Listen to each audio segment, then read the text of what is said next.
Hi there, this is Miriam from Premed Muse. The Oxford comma. You'll find it in some academic publications. You won't find it in newspapers. What is it and why do we care? The Oxford comma is also known as the serial comma, or the comma that you use before the and the final item in a series. For example, I like red, green, and blue. You can write it, I like red, comma, green, and blue, or I like it red, comma, green, comma, and blue. The Oxford comma is just that one comma right before the and, after green. You don't have to use the Oxford comma. It's not a hard and fast grammatical rule. But in some contexts, it just makes a lot of sense to use it. In this sentence, the Oxford comma is indispensable. This book is dedicated to my parents, Ayn Rand, and God.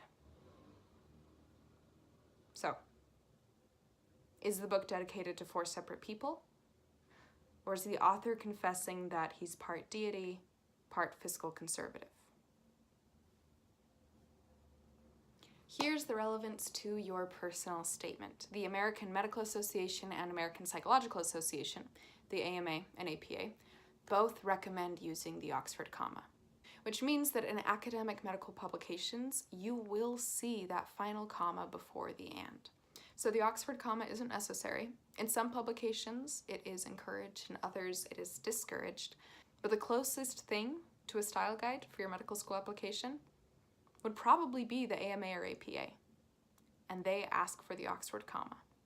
The most important thing to remember while writing is consistency. The Oxford comma's absence in your personal statement probably won't handicap your application, but its erratic presence, it'll look like you didn't proofread.